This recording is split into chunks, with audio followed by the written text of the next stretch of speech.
You have to understand Mama and Papa, because they are the motivation, I think, for almost everything I ever tried to do in my life after baseball. And that was, see in them a part of our society that desperately needed help. Neither one of them was educated in Italy. There was no school in the town that they came from, Nucera Inferiore in Tramonti. There was no church where they were. There was no hospital. They came here lying to their parents about what they would do after marriage, because the generation before my mother and father's generation had come here. They were the fabled generation that had been told that the streets were paved with gold, and this has been used over and over, but it makes the point very nicely. They were told the streets were paved with gold, and they came here in the late 19th century and discovered the streets weren't paved at all, and that they were expected to do the paving, and they weren't paid in gold. And so they got disgusted, went back home, and made their children promise never to go to the United States of America. And so they had to lie to come here. They got married, they had a secret plan, she got pregnant, he came, went to Jersey City, he was a ditch digger, came at exactly the wrong time, 1929. He was out of work. Mama followed him with a child, Frankie, who had been born in Italy, and no money, no friends, no Medicare, no Medicaid, no government to help them. And that's where they were. And one of their children, named Mario, died of what later it was figured was a cold or a fever or something. But there was no clinic. There were no friends. She had no place to go. There was no government helping her. And so she lost Mario. Eventually, she had another one. But that was in Queens with the help of a Jewish gentleman, Kessler, who gave my father a job in the back of the grocery store, lifting things and doing the heavy work, because Kessler himself had had a heart attack and couldn't do it. And a friend of my father's who was in Jamaica, Queens, but who had come from the same país as my father, said to Kessler, these people are there, they have nobody, put them in the back of the store. I was born delivered by a midwife behind the store. And all I could think of as I grew in those years was my mother, my father, and how they got through it.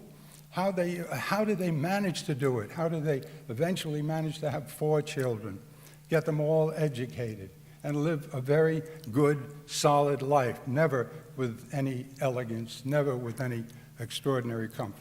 So that's the background. And now I go to these 2 people and say, so Ma, maybe if we go into politics, we can make some changes, so that everybody has a good education, and they listened. They said, oh, my father said, oh, wait, do you want to be now into politics? And I said, yeah. He says, all of your life you've been honest, and now you want to be into politician. And I said, well, and I felt awful, and I said, and I said, oh, no, but you don't understand. And they didn't understand. They never saw a politician in South Jamaica. Nobody ever came.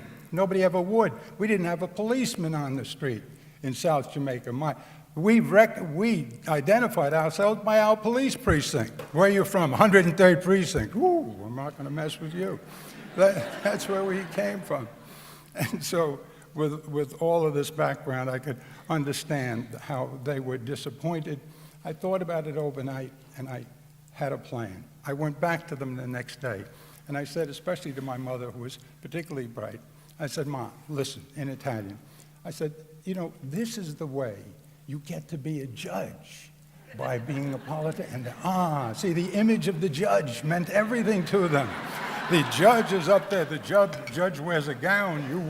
You have to wear a suit. The judge is looking down on you for. She says, not bad. And she went to Andrea, her husband, and she says, maybe he's not so stupid. And maybe this is the way you get to be a judge. It's God's honest truth. And so we went, and we started, and we lost an election, and we lost the second election, and then by some miracle, we beat Ed Koch against the odds, and it was wonderful, and then we beat Lou Lerman, and the guy gets on the mic, and now Papa's gone. He had died a few years earlier, but Mama was there. She was still there. She's next to me on the podium as the voice booms out, and not only has he done this and that, and this, he is also going to be the first Italian-American governor of the state of New York. Hooray, everybody cheered. And I turned to my mother, and I said to her in Italian, how do you feel about your baby now? And she looked up and said, isn't no bad, but when are you going to be judged?